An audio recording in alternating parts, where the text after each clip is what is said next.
Nail or beauty school was just the beginning, right? What on earth do you do now? Welcome to the Salon Success podcast with Monaco Nail Academy. Our topics stretch beyond nails and into all things salon related business, marketing, and social media, and at the very least hits you with real, honest stories about our experiences. This isn't school, this is real life, real business, and really freaking hard work.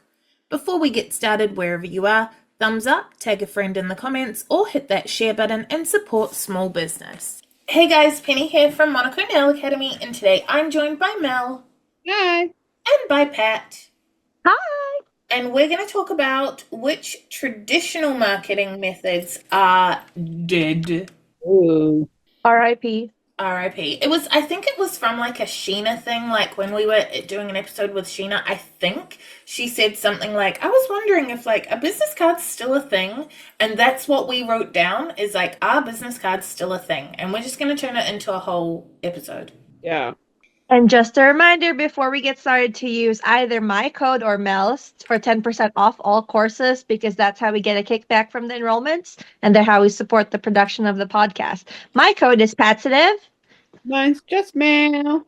So we're kind of in the age of, well, not even kind of, we're very much so in the age of the internet, but like a lot of the people that we teach and work with and like interact with have been around like long enough to remember, I don't know, my dad had like a business card folder. It was like having a phone book. He just had a collection of people's business cards that he'd got over the years. Yeah. Oh, that the thing where you can like flip through it and like Yeah. I'm like No, trying to that's make a a flip. Rolodex. Oh, okay. Never But this mind. is like a book, like a Oh. Like an album. yeah, like a photo album, which people also used to have. Oh, I have a little book. Like it's cute and it's pink that you could technically put business cards in, but instead I put like random cards in there, like FPOS cards, library cards. Like a wallet.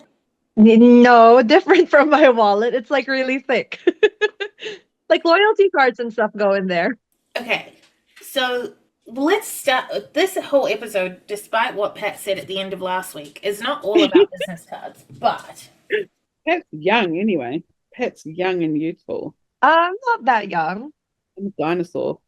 Oh my gosh, just tangent, but like in uni, which I didn't finish by the way, but in uni I had business cards because why? I don't know. I just thought it would be fun to have business cards with my name and number on it and hand it out to people. What a loser. I swear that was a thing. That was like a phase that people went through where it was cool. Okay, Yeah. I don't know anyone who did it. It was just me being a weirdo, handing out, I don't know. But they were cute though. They were purple with flowers. I swear it was a thing, like not a super common thing, but I know people that did that for sure. Okay, I'm not alone. And like when Vistaprint first came around and you could get a pack of business cards for like $10, and then people would make like cards that they thought were hilarious, like ones they could put on cars that parked badly, and like, like that, it was a thing. That's what I used. I used Vistaprint. Yes. Okay. So I'm not alone. Thank God. So do you guys have, we may as well start with business cards. Do you have business cards? I do, yeah. I do not. I've talked about it 100 times. I don't just give out the business cards. I put them on a pack of lollies. But I like your style, Mel. Do you, Pat? No, I wanted you to keep talking about your thing, but okay. No, I do not have business cards. I have designed them, but I have not printed them out or anything because I was like, wait, stop. I was like, are you actively going to make money from this right now? Or are you just like randomly making more work for yourself when you could be doing other things that are actually more beneficial to your business? And then I concluded I didn't need the business cards right now and did not print them. They look cute though. I heard that hammer time, Penny. Did anyone else? Thank you. Because Yeah, I was going to That say, was what I was saying, but I didn't follow through. Okay, I'm glad you I got was it. trying not to say it and then I couldn't hold it in. It was like a sneeze. you know what my brain said? My brain said, collaborate and listen. Okay, so we share a brain apparently. Oh, funny. Okay. Does anyone else have the dun, dun, dun, dun? Because that's going to be in my head all day now. Funny. Sorry. For this episode, hammer time. I have business cards, but I've always been bad at giving them out. Like, I don't have them in my wallet, but also I don't go anywhere. Like, Yeah. I work from home and I socialize at home. I don't go anywhere, like, but even if I've been in a thing where someone's like, oh, I love your nails or whatever, I'll just tell them to look me up on Instagram or like sometimes I'll say like, oh, what's your number and I'll text you my price list or like, oh, grab my number and so I've got yours and I can send you my website or whatever. But I don't really hand out a business card. I do have them though, but they sit up on the shelf behind me so that if I get walk-ins, often people will walk up into the cabin when I'm working and be like, hey, do you have time to do a blah blah blah? And I'll be like, no, but here's my card, text me and I'll text you the next prices. I mean the next time slots. Because if I'm working on a client right now, like I don't want to stop what I'm doing with this person that's paying for my time and sort out like go through pricing and what we're going to do because half of them are going to be asking for SNS and then I need to explain the pros and cons of dip and builder in a bottle and their actual options before I can book them in for something.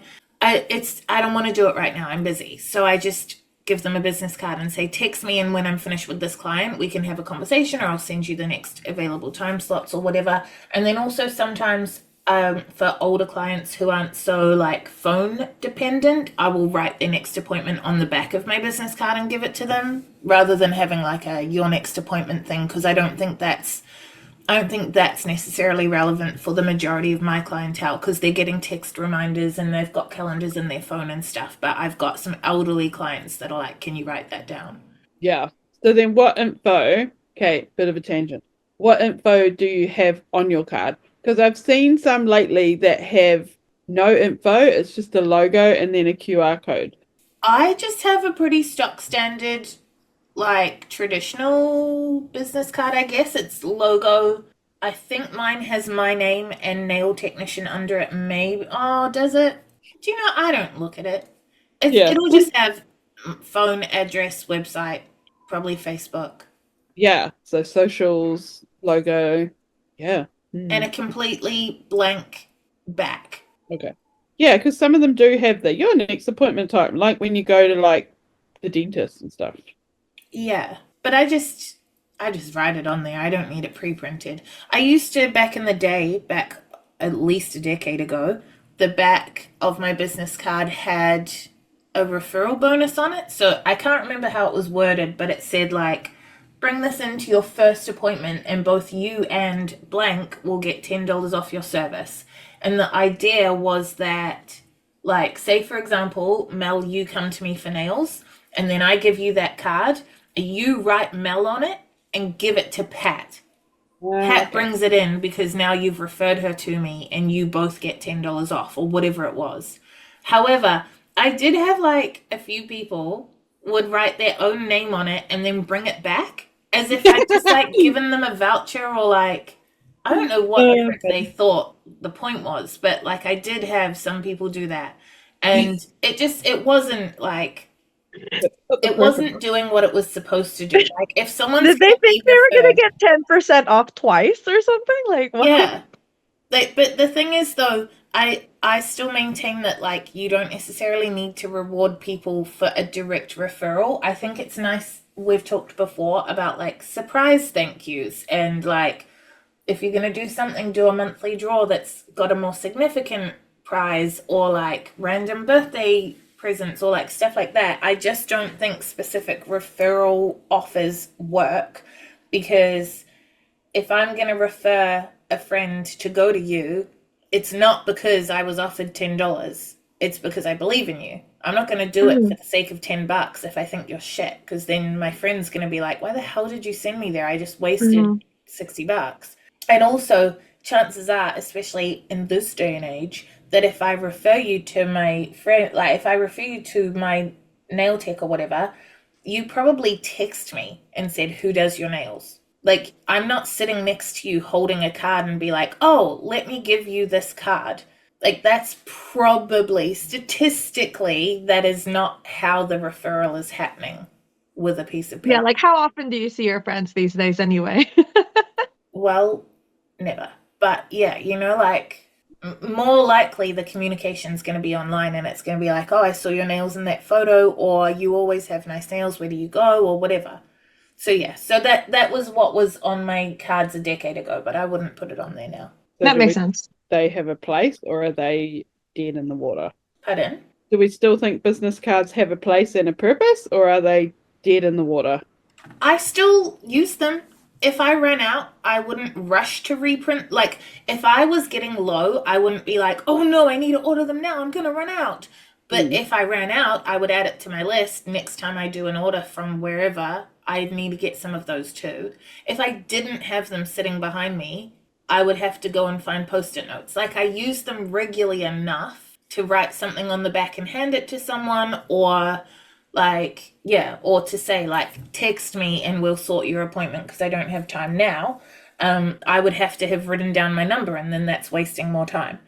So It depends on your demographic as well, right? Because like you mentioned, Penny, you seem to use the business cards more with some of your more mature clients. only for But writing their next appointment, not for like when I'm talking about walk-ins. That's less likely to be an elderly person.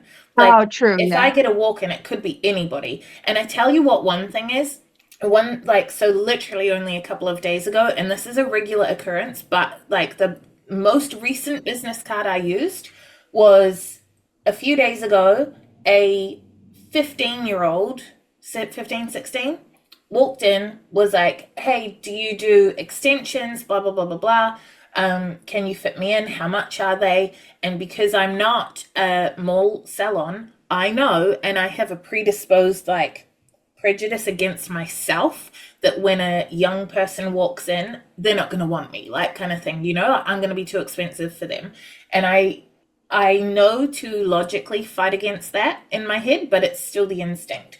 So this girl walks in, asks, can she get extensions? I say, no, I don't put extensions on. Well, I say, how old are you? I'm pretty sure she was 15. I said, I wouldn't put extensions on you, but I can put gel polish on you. She said, how much is it? I say how much it is. And you see her hesitate for a second. And I am awkward because I'm not good at direct sales. So I said to her, here's my card. If you want the spot, because it was in a couple of hours' time, text me and let me know. But otherwise, just have a think about it. So I like gave her an out kind of thing and said, like, go have a think about it, but here's my card. So that was absolutely not an elderly person. That was a 15, 16-year-old where I was just like, I know that you wanted extensions, you wanted them now, and you probably wanted them for like $30. I'm not going to be able to do any of those three things. So here, go and have a think about it. And she did. She texted like 40 minutes later. She texted and said, yes, can I please have that spot? Love, it worked. Yeah, so I do think business cards have a place because I do actively use them. I think that makes sense for you because you do allow walk-ins, right? Not everyone is going to have a spot where they allow walk-ins. Like if you are operating from home and it's inside your house, for example, what are the chances that someone's just walking in through your front door? Probably not very likely. It's not Um, zero though. yeah, it's not, I didn't say zero, but um so maybe not as useful for you in that situation, but maybe it's still handy for handing it out for people that's like, here's your next appointment. Yeah, so it depends on what your situation is. Yeah, or Everything's like always it depends. we've talked before on a previous episode, Pat, about like collaborations, and we talked about you doing a collaboration with, I think, a crystal shop where you were putting nails on the owner of the shop and then having like a offer or something for the people who came to you via that person. That would make sense to have business cards because you would have them on their counter.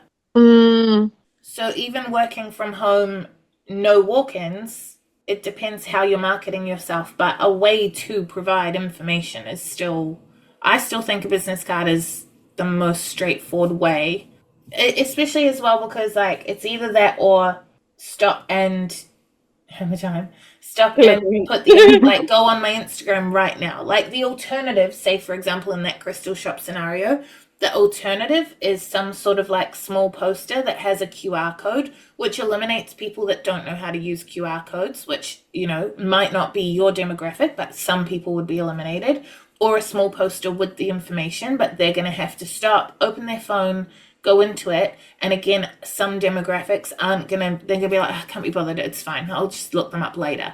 But then they're going to forget about you because they didn't do it right then and there. So I don't know. I think business cards for certain people still have a place because, yeah, I know if I walked into a crystal shop and saw someone's nails and was like, those are cute, where'd you get them done? And they were like, oh, well, there's a poster over here, you can look them up. I'd look at the poster, be like, Pets Out of Beauty, I'll remember that. And then I wouldn't. I'd never think about you again. Whereas if they were like, oh, I get them done here, here's the business card, I'd be like, oh, thanks. And I would tuck it in my pocket. And when I got home and emptied my pockets, I would look at it and be like, oh, yes, I've got time to look that up now. That's how my brain would work. That's not everybody's brain. But the question was, is there a place or are they dead? I think there's a place, but like you said, it's demographic dependent and strategy dependent. Hey guys, Penny from the future here. Want to take your salon to the next level? Discover the Salon Success Accelerator. 8 weeks to unleashing your salon's full potential. Gain complete access to the Salon Success course where you'll learn how to build a solid business plan, develop a powerful brand, set the right prices, and create effective marketing strategies. Plus, benefit from 30 hours of additional recorded content, weekly one-on-one coaching sessions, and our exclusive group chat for personalized support. Starting every first of the month, this accelerator program provides a structured path to achieving salon success. Join today and master your salon success at www.monaco.ac.nz/course/accelerator. That makes sense. Okay. So it's not just have a stack of business cards in your purse to hand out. Like, maybe not. It's more, be more strategic about it. Yeah, it's knowing your avatar, like if your avatar gives a shit. And also, it might be that maybe, say for example, your avatar doesn't give a shit, but a specific campaign you run makes it make sense, or like a specific collaboration makes it make sense. And if that is the case, do you want to now be ordering 500 cards for a specific collaboration and waiting for them to arrive? Or is it something that you're like, well, I know over the next year or so, I'm going to do a certain number of collaborations where it might be handy. So you pre-prep, and now you've got a box of 500 and you can grab out 50 at a time. Like with Mel's strategy working in retail, and I know you've got a QR code on your keyring, yeah, but like, so Mel has a key ring with a QR code where she can, if someone questions her nails, she can say like, oh, I actually do them myself. Here's a QR code, and you can scan it. But that could be a thing where if that wasn't the case, an alternative would be having like 2 or 3 business cards in your back pocket at all times and being like, oh, thanks, I do them, and you hand one out. Especially the retail space that you work in, Mel, sometimes leans to an older demographic there, so they may be more likely to want a business card than to scan a QR code. Yeah, it's definitely kind of come in handy. I've definitely used it.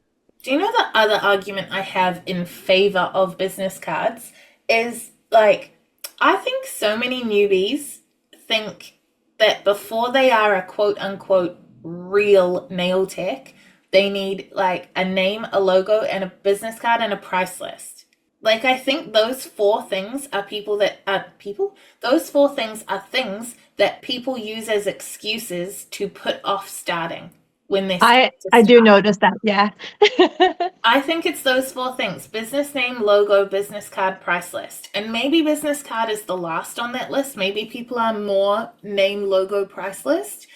But if a business card makes you feel legitimate so that you're ready to take on the world, print 1,000 of them. To me, that's like, that has good ROI, even if you never gave a single one out, because it's what got you into that headspace.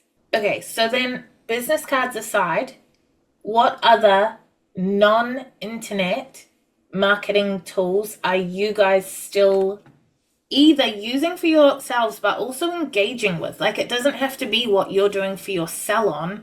What other things are still working? I'm trying to think of something that's not internet or tech related. I definitely am one of those people, if I'm going somewhere I like looking at notice boards, and I like grabbing business cards. Will I actually engage with them after I've grabbed it? Who knows? It gets lost in my purse. But yeah, I do like looking at notice boards and flyers. But unless there's a QR code, I probably am not actually doing anything with it because like, if I have to take a photo of it to look at it later, ADHD says I'm never looking at that photo ever again. But if there's a QR code, then it opens straight away on my phone, then I am more likely to leave the tab open, or that tab will be the last thing open. So then I'll be like, oh, here's the thing I was looking at. But if I have to manually type it out myself, unless it's really, really something I want or need, I'm not typing it up. The only one I can think of that's not internet related, which was actually really hard to think of, is word of mouth. Like, mouse moved, we all know, but my car needs a service, and I didn't have a clue where to go.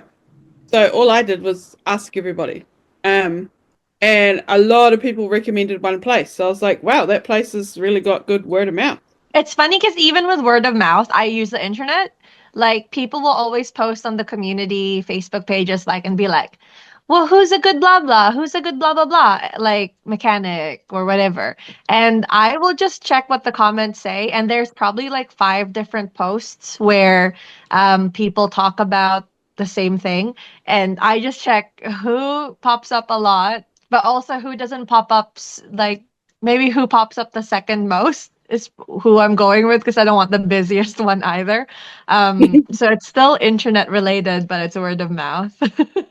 Yeah, I definitely did like search the groups, but a lot of it, like I said to my husband, like ask your workmates where they take their trucks and, like find out a good place to go. So word of mouth, but then I don't know, is that the business doing word of mouth or just happy customers? I don't know. I think word of mouth is the goal of all marketing, not a marketing strategy. Like all marketing you're doing, whether it's traditional or internet related, is to get people talking about you.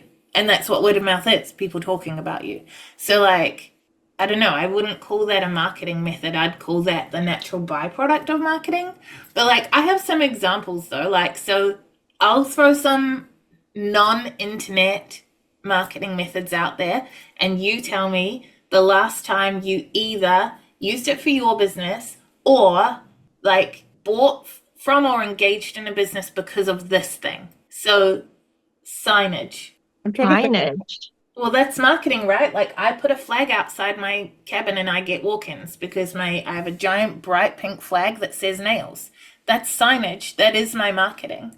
So I use signage for marketing. I also have a sign that faces the cafe across the road so that people waiting for their coffee can look across the road and be like, "Oh, what's that?" and know exactly what it is. So for me, signage is a big part of my marketing. But it is based on the specific town I live in. Like it works because of where I live. But do you guys incorporate signage into your marketing for your businesses? I do not. No, me neither. And I think because I'm at home, a little bit different to you, Penny, like mine is actually in my house. Yeah. And I have like young kids, and I don't know, I'm a little bit more protective of people, only certain people knowing where I work from, which is my home. So then in that case though, when was the last time you guys engaged in a business because of a sign you saw? Does like you know how like shops have the banner on top? Does that count as signage or no? Yeah, all signage is signage. Okay. I mean, I guess when you're walking down the shops, like when you're in a town center, all of them have signage, and then you just look and go, that one looks interesting. I have an actual specific example. So I haven't spoken about this on the podcast, but you guys have heard me refer to Carl heaps of times in the past. Carl and I broke up like a year ago, and it just was not relevant to the podcast. But the person that I have been seeing for the last few months is a truck driver, and so often I'll go and meet him wherever the truck lands. He does long haul, so if he's near-ish, we'll go and like spend the evening together. That means sometimes booking motels if he's far enough away that I need to stay the night, but like can't drive home kind of thing. Also, literally 2 nights ago, we booked a motel, and that motel, I went on booking.com and I searched for like closest to us, and the one that I booked was one that I could picture the sign because it was close enough nearby. Like it was in an area similar, like kind of nearish to where I used to live a long time ago. But in my head, I'd driven past it enough times that it was like the third result down on booking.com. But I was like, I know that place. So I immediately felt like I immediately trusted the brand more, I guess, because I could picture the sign, Okay, interesting. It works. That's a good sign. Haha, right? pun. Yeah. But like that's a legitimate time that the sign directly influenced because it was the third cheapest. It wasn't the cheapest place. That makes sense, yeah, because familiarity breeds like confidence or something. Yeah, like how we've said before, and Mel's talked a lot about methods that she's used for like 7 exposures to get brand confidence and get you to commit to a brand. I can't think of anything. Like now I'm just at the point where if I want something, I'll go on my phone, search it. But I guess in a way, like if I see the Kmart logo, oh sweet, Kmart's got it. I'm going there because I know them. I know their shop. I know their prices, you know? Mm, Oh, I have the counterpoint, not counterpoint. Okay, so it's like sometimes I search for things on the internet and then I'm like, cool, I'm gonna go there. But then if I show up to the place that's on that where it says on Google Maps, but I don't see signage, then I start questioning my entire life. And I'm like, did I just make up that this is a business and this doesn't actually exist? And am I about to get murdered? So if I don't see clear signage, then I'm not going in there. And will I message them on social media to like double check if this exists? Absolutely not, because then I have to interact with a person who I don't know. So then I'm like, I'm just not gonna get whatever it was I was thinking of buying. I'm just gonna go somewhere else now. So yeah. and actually thinking about that, like, because I don't have any signage here at my house, so I wonder how my clients feel. Are they like, am I at the right place or? That's how I would feel. I would immediately question it and be like, I don't know if I'm going to the right place. But even like with your privacy side of things, and this is a tangent because this is not marketing, but in terms of signage, you even if it was like a yellow arrow on the wall or like a big sunshine painted on the fence or like something that you could say like I don't have any signage showing that I have a business based in home, but if you look for the giant sunflower, that's my house. Like something to make it very direct and recognizable.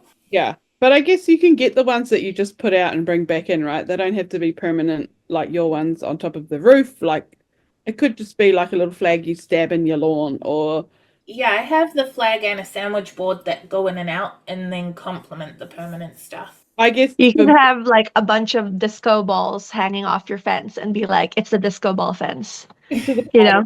to combat it for me, I always just wait.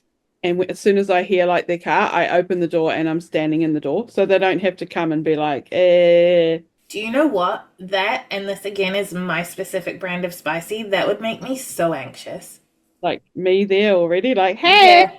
Yeah, That would freak me out as well. I'd be I like, oh would my God, I'm hate late. that. I'm like, Because I'm really self conscious of looking for where I'm going. Like, so if I'm going to a new place I've never been before, I hate it. I will have it in the GPS so that it can like direct me to the driveway pretty much. But while I'm like slowed down trying to look for the number on the letterbox and like I hate it and I don't want people looking at me and like even like if I'm meeting Josh somewhere, I will time myself to be earlier so that I'm the one watching him drive the truck in, not he's in the truck and I'm driving in looking for where he like a few weeks ago I missed the turnoff and I ended up like 10 minutes behind him and I had been arriving at the same time and then he's like I'm parked behind the Robert Harris building and I was like I need to work out where that is and how to get there and where the driveway goes like all these things go through my brain and the worst part of it is that he's looking like even driving I am a competent driver. The second he's in the passenger seat, I'm like, I don't know where to go. I don't know what I'm looking for. Like, it's this anxiety of being watched. So if yeah. I pulled up and I could see you, I'd be like so anxious that now you're watching me and like, now I've got to park. And like, what if she's judging how I parked? And what if I curb it, even though I never curb it? But like, now someone's looking. And then what if I it's don't not want to the be right person? perceived. And then now I feel in a hurry to get my shit together, even though my shit is literally just like my FPOS card on my phone. It's true. It's like when you go to town and the only park is a parallel park outside a cafe. Oh my God. Nah. I'll go Oh, hungry. when that happens, like I just keep driving. I don't care. Yeah. I'm gonna park somewhere else. If Mhm. there's someone behind me, it's not happening. Although, if it's like a random town I've never been to and I don't know anyone there, I'll attempt the parallel park. But if it's like my own town or there's someone in my car with me, no. I am willing to parallel park if if A, I'm in a good mood, and B, I for whatever reason feel like there's enough space. But if ideally if no one's behind me. Oh, but sometimes if someone's in the car, I feel pressured to parallel park to show I know how to do it. So You never mind. get out like, yeah, Yeah, I did I it. did it. Or you people in the bar. Hey guys, Future Penny here again. Just a super quick interruption to let you know that if you head to monaco.ac.nz/subscribe, not only can you sign up to our weekly newsletter, but you'll also get a free video lesson from our course, The Art of Pigments. That's monaco.ac.nz/subscribe. Okay, so signage has a place. Next method, which sounds Wait. I was just gonna say that, like, if you don't want to do signage, like maybe you don't want to pay for it right now, something I have done in the past, since you're gonna give people your address anyway, is I just send them with the address like a photo of what my house looks like, because then that way they know for sure when they get there that's the house. Yeah, like I think that's kind of helpful. Like, I don't know. I thought it was cute. Yeah. I do that with my Airbnb people. They get a photo of the driveway and like arrows of which way to go to find their cabin. That Yeah. makes sense. Yeah. Have like signage like Airbnb this way, nails this way, or how do you navigate that? I currently don't have any signage for the Airbnb. I need to get some because people occasionally comment on the fact that like other places we've stayed on our trip have had signage and I didn't know where to go. And I'm like, well, did you not get like all the descriptions and all of the photos and all and like no, they're just looking for a sign. I do need to get signage. But at the moment I don't have signage for the Airbnb at all. But it's in the plans. Yeah. And it'll be on the like opposite side of the property from where the nail cabin is anyway. So the signage for the Airbnb would be less about like marketing, what we're supposed to be talking about, and more about that reassurance, what we've ended up talking about. The signage for the Airbnb would much more be like you're in the right place rather than, hey, person walking past, you should book. Okay, what's the next old school method? Television. Oh God. So obviously for a like say for example a home salon or a small salon, that's kind of like a out there kind of thing. But like if you're in a city, I think it's less far out there. Like there's definitely I've seen people like end up on breakfast TV giving their opinion on something or other and they're referenced and it is going to boost their social following, which is going to lead to people turning up. So I do think there is a time and place for television to be used cleverly for small businesses. But Yeah. also I don't even have TV. So TV ads do not work on me. Neither. That's what I was going to say. I don't even have TV. We have like Netflix and stuff, but we don't have like channels. I was telling my kids the other day, I remember when Channel 3 came out and everyone was so excited. Yeah, same. I was at my nana's house. Yeah. Channel 1 was like boring news. Channel 3 was like, what now and stuff. Yeah. So you mean more like not putting an ad on TV, but somehow getting your work on TV? 100%. Yeah. Using TV to your advantage, definitely not putting an ad on TV. Yeah, because ads. But like collaborations with news presenters or like, yeah, getting yourself on TV with your opinion or having your work in the background of something or like if you see, I don't know, like TV coverage of events and stuff. Like there's so many ways to be on TV, which then even if you then go to the internet and you're just using it as like, hey, look, my nails were on TV, it's still validation. Ooh, you should Yeah, try and your get nails have been on TV a lot of times, eh, Penny? Yeah, Yeah. heaps. you should try get a community TV channel to come and film Summit. Oh, we could be on TV. Off you go. Yeah, I'd be like, hey, don't film me. You also, if we did that, the room would empty. Everyone would be like, I gotta go toilet. It would Um, be so stressful. Like, why is someone watching us and recording this? Okay, what about radio? When was the last time you guys initiated a purchase from something you heard on radio? I have the jingle stuck in my head of things, like, but I don't know if I've bought anything because of the radio. I have called into the radio to argue, because that's something I do apparently. I think again there's a time and place for radio with like smaller stations. Like we've got a regional station that I could collaborate with and like, CFM. huh? CFM? Yeah. That you can totally collaborate with regional stations. And I built a lot of clientele out of George FM back in the day in Auckland too. There's definitely a time and place for radio. But as for me buying off radio, I don't even listen to it. That's what I was going to say. Again, I'm useless. I don't listen to the radio. As soon as I get in the car, I pop on my playlist and off I trot. Like, I'm forced to listen to the radio because my husband loves listening to, I don't know, I'm pretty sure it's what old people. He thinks he's a boomer. So we mm, listen to the news and sports. mm. It's yeah. Oh, yeah, you just go in and the radio's going. But I just, in terms of like the topic of this episode, do I think television and radio are dead? No. I just think you have to be smart about it. It's not about advertising on it. It's about getting exposure. Is that what you're saying? And Yeah. validating your brand. Yeah, chatting about you. It like you said, it's not about advertising. It is about advertising on it. It's just not advertising on it with an ad, a 30-second spot kind of thing. Or it's also like I've heard of people like using billboards and like buying like a really, really short, you know how they're electronic billboards? So like buying a really, really short spot on the billboard and then recording the fact that it was on a billboard in like a busy place and then just using that as validation for the rest of their life that like, look, I'm successful enough that to be on the billboard. 100%. And I'm like, that's pretty freaking cool. So smart. Okay, so what about newspapers and magazines? Are we going dead or not dead? I I think like flipping through the community newspaper and seeing what ads are there. Like I literally flip to the ads just to see what, and I feel like I'm a strange person. to me they're kind of dead, but I just don't look at newspapers and stuff.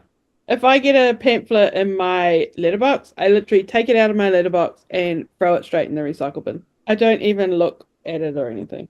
I guess we're trying to stay away from the internet, so we'll disregard ads on news websites. We'll stick to talking about paper. But like I don't look at like the Herald or like, like the a proper newspaper. But I think what we're kind of leaning towards with everything we've said so far is like dialing down, like narrowing in, because we're talking about community radio and like specific relationships with people on TV and personal signage, and then now like community newspapers. Like I think as well, like, and with community newspapers, it doesn't have to be an ad that you pay for. It can be like taking a really good educational caption that you wrote and like beefing it out to 500 words and sending it to the community paper and being like, hey, look, I made you a free article to use. And then And they love those. they love them. But I think what we're starting to realize in this conversation is the traditional methods aren't dead, but how we use them is very different. Yeah. Yeah, it sounds like we're talking about how we need to personalize it as much as possible and really make sure it's targeted. Like it's not just talking into the void, which is and hoping it works, which is how it used to be before. So this is like the wait, what was it? Low volume, high value stuff again? Yes, ma'am. We've circled back. As we do. So it's like the business cards, it's not just giving it to everyone, it's for specific purposes. Same thing with the TV, the community newspaper. That's cool. We've circled back. So if you missed that episode, scroll back up on your podcast catcher. It also ties in with something else we've talked quite a bit about, which is like how social media and the internet and all this stuff has made people crave connection Like back in the day, you could have just had an ad in the paper and people see the ad and go like, yeah, I'll give them a go. And then it like expanded and expanded and expanded until we had no connection with anybody, because despite the internet supposed to connect everybody, it does the opposite. Now people are craving that actual personal connection, and so dialing down and going into the community is far more personal and specific than just doing an ad. Yeah. And there's so many more options now, right? Like when we grew up, there was like one mechanic in our town, like, and everyone just went there, like, because that was Jim, that was Jim, Helen's dad. Like, so off you went. Now there's like 50,000 options. Like, where do you even start? Yeah, people want that actual relationship. Like we talk about how we sell relationships, not services. But the thing is, even a mechanic, like you're going to go to the person that you trust and respect and like get along with. Yeah. And how do Yeah. you know that? Through their marketing or word of mouth. And Yeah. Okay, what about notice boards? We touched on them before, but what about like when was the last time you actually engaged with a notice board, or are you using them for your business? I love to stop at notice boards and looking at all the ads, but then, and like the notices, I guess. But a lot of the times when I walk up to them now, people don't have it updated. So there are things from like last year or something.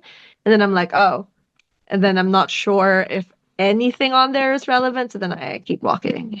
And then eventually you stop looking at that notice board. That kind of leans to like if you're going to use a notice board, make sure what you're putting on there is evergreen. Mm. Yeah, that makes sense. Like or if you're gonna post something that's timely, make sure you remove it or replace it after it's no longer relevant, because otherwise it's like, why is this here? Yeah. So would you just put a business card on there, or is that pointless? What do you think? I mean, people will look. It'll count to your 7 exposures if people have heard of you before, but it's not going to build any like relatability or community or like Mm. it's not going to do much. Yeah, I don't think I've ever, I mean, I probably have interacted with community boards, but I think more along the lines of like, oh, there's a garage sale on my street this weekend or something like that. But in regards to like businesses and a service, I don't think so.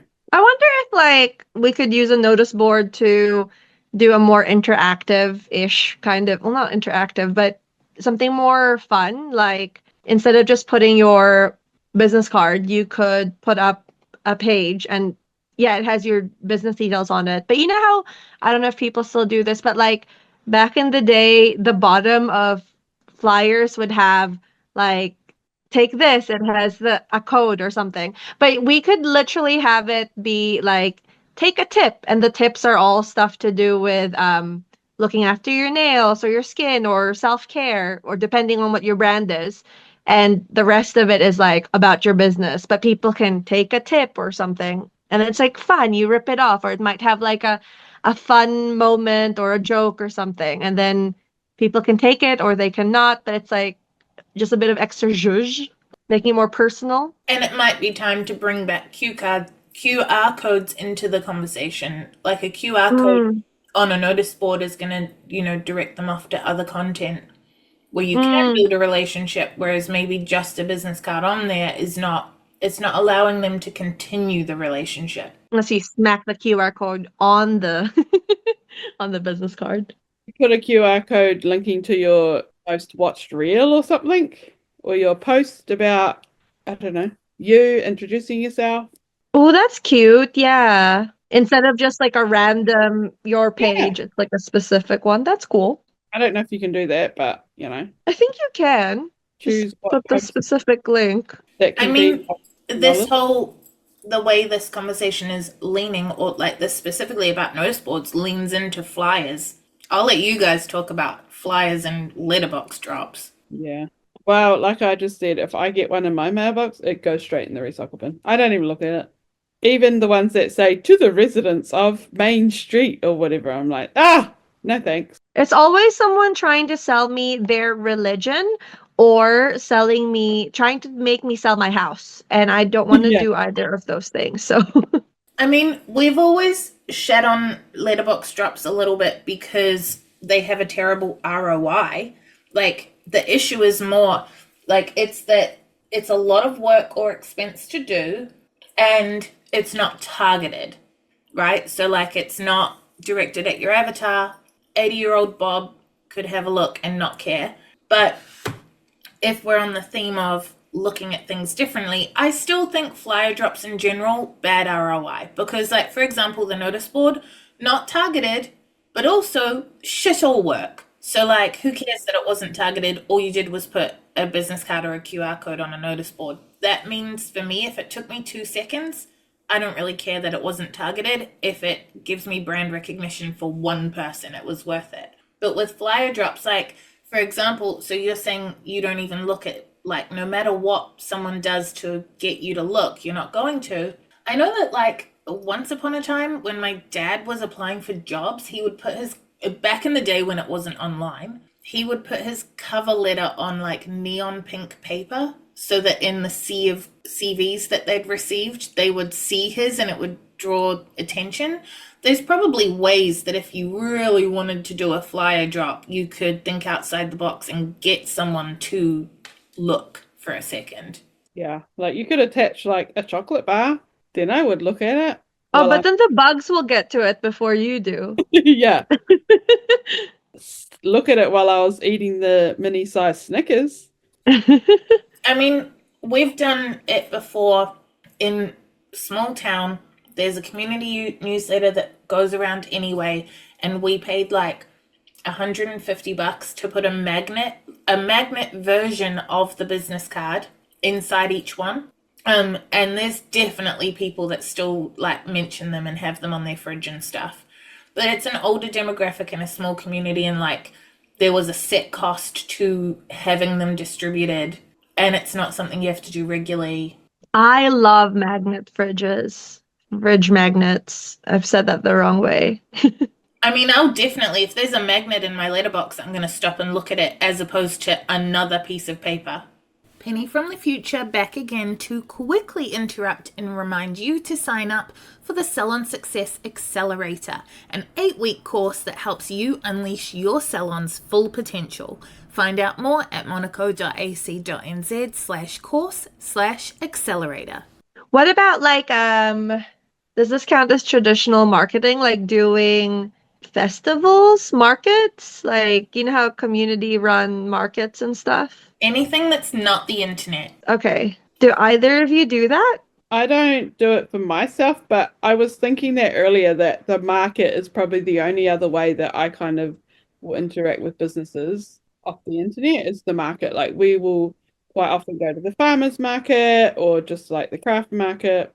And yeah, you just are making those connections in person. I've done a million markets. I don't do it regularly here. There's a monthly market I could do, but I don't think for me personally it would be a good ROI because it's on a Saturday. I have clients on a Saturday. My work is so seasonal. Like, so winter's quiet, summer's busy, but it evens out. Like, my bills are paid. Could I fit more people and be rich? Sure. But do I want to go sit at a stall every fourth Saturday for the entire day? Means I can't take clients. Like, for me, it's not a good ROI. What would you be doing at the stall if you had to do it? You could do clients, like sit and do people's nails. I personally wouldn't because then I feel like I can't stop and talk to the people that are walking past. Unless you're sitting doing nothing, no one's gonna come talk to you over the top of it. I would always have some sort of giveaway, so I'm collecting people's information. And I personally would sit and be painting nail art swatches. I'd be painting the most impressive thing I could possibly paint so that people will stop and be like, what are you doing? And then they'll watch and they see what you're capable of. So it's validating the brand and it's validating their decision to book. So I would be painting nail art and then saying like, oh, by the way, I'm running a giveaway. If you put your name and email address in this vase, there's a voucher up for grabs at the end of the day. And then I've said this before on other episodes, but with that information, I wouldn't like add them to a mailing list or anything. I would just email them the next day. And like, so what I will often do is quickly grab their entry straight out of the vase and make notes on the back of it of something we talked about. So, or I'll have a secret notebook with the notes. But like, oh, if we had a quick chat, or even just like they had a dog with them or they had a baby with them or whatever, so that then the next day I can email them and be like, it was so nice to meet you and Luna at the market yesterday. Like that Mm, extra thing to be like, I put effort in. yeah. Be like you didn't win, Mel won, but if you do want to hear more from me, this is my Instagram. And if you book in this week, I'll do something. I don't know, like an incentive to book, but it's just a way to like have that extra relationship building. That's so cool and so smart. I love that. It's very low volume, high value again. Yeah. And like if you do retail products as well, like Monaco stocks daddy oil, like you could be bringing that in and people, and like that's an easy thing for people to, you could even have like a tester for people to try it. Yes, I don't like sales. I wouldn't do it because I don't want to do it, not because it doesn't work. I would want to I'm just be saying you focused on, could. I'm not saying you have to.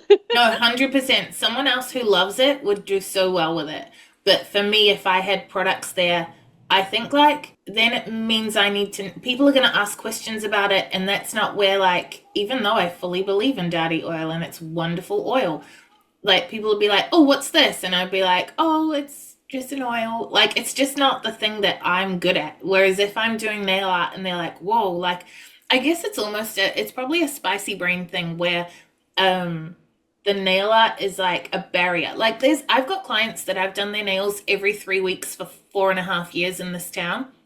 If they were like, do you want to go for a drink for an hour at the pub? I'd be like, nope. But I will sit and have a one-on-one conversation with them. But there's a barrier because I'm painting their nails. That's so funny, but I totally get that. I think it's like when people do public speaking, some people really like it when there's like a podium or a table because then there's like a barrier between you and the audience and it's like safety. Or you have a notebook, so then the notebook is shielding you. Yep. Or like something to look at, like, yes, okay, there's a table between us when doing nails, but it's really, I'm allowed to look and be doing something else. There's Mm. no pressure to have to keep talking. And like, if I'm painting nail art at a market, then my nail art is doing the selling for me. I don't have to be like, yes, these are all the benefits of this cuticle oil. Yeah, and you don't have to stare and like figure out like I have to look into your eyes for how long this eye then the other eye. Yeah. Uh, a market. I think if I did a market, I would make lots of friends. Would I get any clients? Probably not. But I'd have a great time and leave with a few new friends. I think if anything, my introverted ass, without being able to sit and just paint nails all day, my introverted ass would lose friends or lose clients because people are going to come up. And as soon as I've hit that wall of like, my first few people that come up to me, I'm going to be like, hey, how are you going? Like, so perky. And then an hour into the market, I'm going to be like, please don't talk to me. Please don't talk to me. And that's the energy I'm giving out. So then there's going to be people that are like, oh, I've heard so many good things about you. And I'm like, yeah, have you seen the cupcake stand? Please go over there. Like, people are going to be like, I heard she was friendly, but she seemed a bit off. Oh, I would probably end up just abandoning my own post and going hanging out with everybody else, looking around, buying cupcakes. My worry is that like I can be quite passionate and intense, right? And so I'm afraid that I would do it and then I would dial it up to 11 by mistake and not realize and like scare people because I used to do like promotions and stuff for like the Filipino Students Association back in uni. Like wow, that's years ago. Anyway, and I remember like reflecting back on it, I was really aggressive. Like really like imagine like Terminator, but instead it was like a really perky Asian chick trying to chase you down to make you join something. So Now, you need my nail. yeah, so I'm like maybe I'll have to tone it down essentially. Don't be too crazy. Although some people would see that. I would see that and be like, ooh, she looks like fun. I'm gonna go see her. And then I start following you around. Yeah, and I'm like, "Yeah, let's go. Like, never mind mine. I'll just put my stuff away. Let's go. I think I've mellowed with age though, maybe perhaps a little bit. Okay, so question. How would you guys track if your marketing had worked? Like if we're saying like social media is easy. You see how many likes there are, you got more likes today than you got yesterday, blah blah blah. Like tracking's really easy on the internet. But if someone is like, oh, okay, I'm going to try some more traditional marketing, non-internet marketing, my demographic leans to it, the place I live leans towards it, I'm going to try it. How would you guys recommend that they measure whether it worked or not? Because we're not about yelling into the void. If we're going to do marketing, we want an ROI, we want return on investment. And so it's okay to try something, but how would you measure, like, say, for example, you put magnets in every letterbox. How would you measure that it was worth it and then you're going to do it again, or the notice board or whatever? This is where your handy dandy conversion tracker comes in, right? Is this where we're going? So if I were to do like the magnet thing, I would keep a record of how many magnets I actually sent out, and then start paying attention to when people come to me and start booking in, like ask them just, casually, how'd you hear from me? If it was to do with the magnet, they would probably just mention it straight away, or as I ask them, they might mention it. And then if they do say the magnet, then I'm tracking that in the conversion tracker. And then I can try and compare how many of the leads that converted were because of the magnets, or even just tracking which leads came back because of the magnets versus how many converted also because of the magnet. So you can try and keep track of numbers that way.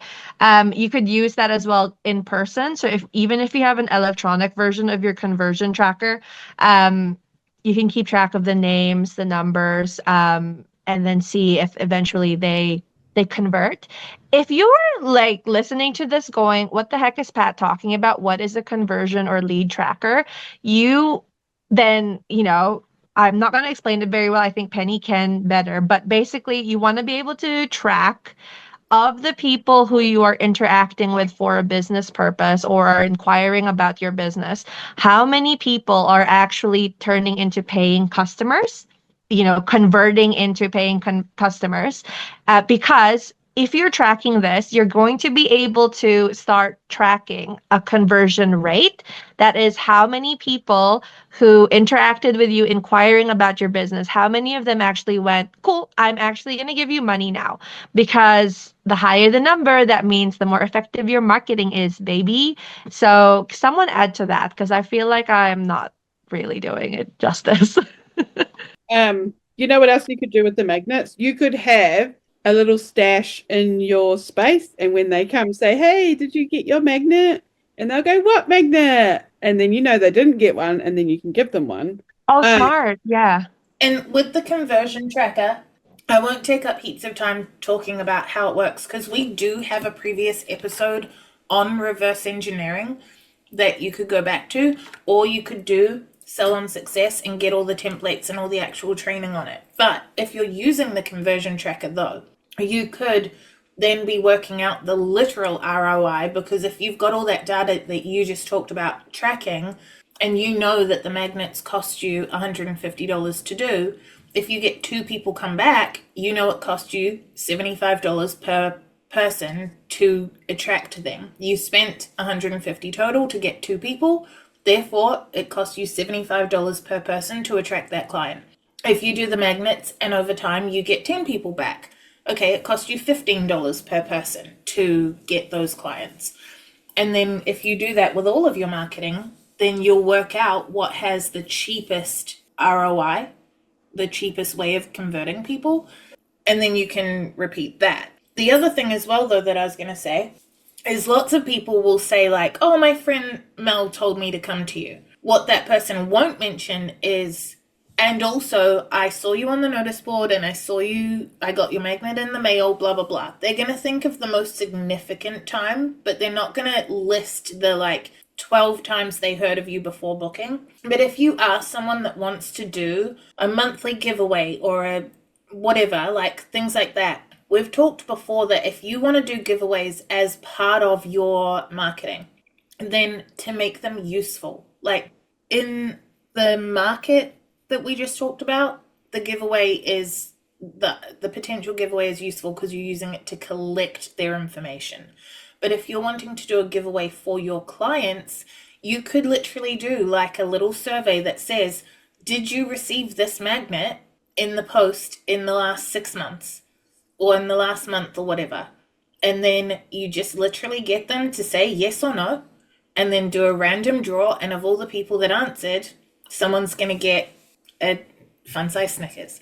But like, you can survey that way because the conversion tracker is great because that's who the magnet made them book. But that doesn't mean that if one person booked because of the magnet wasn't useful.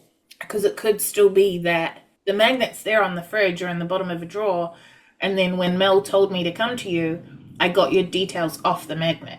I'm still going to tell you Mel's the reason I came to you, but the magnet did its job. So yeah, the magnet was part of the 7 exposures. Yeah. so a survey or using it in a giveaway or something could be another way to track if it worked. Yeah. So I track this by, I have paperwork that I give every single new client that I actually got from the module. What is it? Is it Salon Success that has the policy? Yeah. Yeah. Okay. So I track mine.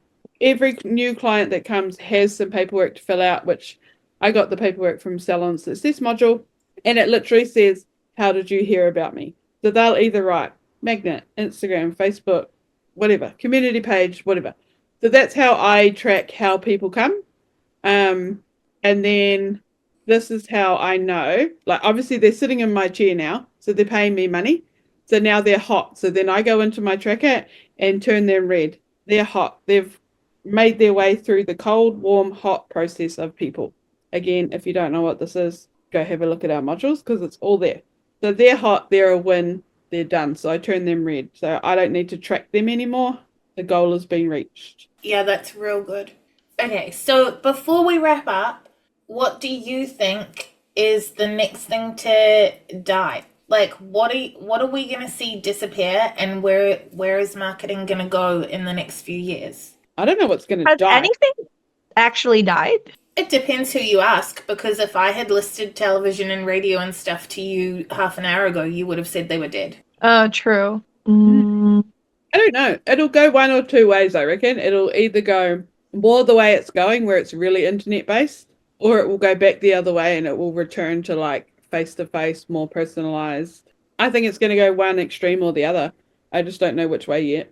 I think people will think it's gone the way of the internet because that's what they're using, and then they will complain that they've got no clients and they'll shut their salons. And I think the people that are going to have the most success with getting high value clients that come back regularly and pay decent money are going to be the ones that have focused on marketing that builds relationships. That makes sense. So it's not so much about worrying whether something's going to die or not. The most important thing is, how are you using your marketing to build relationships? How can you personalize or customize it so that it's low volume, high value? Yeah. Like, what's the next thing to die? Probably newspapers.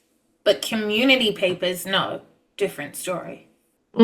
Alrighty, with that done and dusted, before you disappear, like our page or follow the podcast so that you don't miss the next episode. We'll be back next week. Pat, what are we covering next week? Next week, we are talking about burnout. Wait, are we? Yes. We are talking about burnout, which is a request from our lovely Erin. Okay, burnout, that's going to be an interesting topic because it seems to be a bit of a buzzword these days. Like lots of people are experiencing burnout, especially I think after COVID happened, which can you believe was like 5 years ago. So we're going to be talking about what burnout is, how we can try and prevent it, how do we try and move past it. So hopefully it'll be a very emotionally healing kind of podcast. And until then, you can check us out on Facebook, Instagram, and YouTube by searching Monaco Nail Academy or follow our salons. Mine is Hard Lacquer NZ. Mine is Passive Beauty. And mine is Crafting a Healthy Male. Have a great week, and we'll see you next time. Bye. Kakite.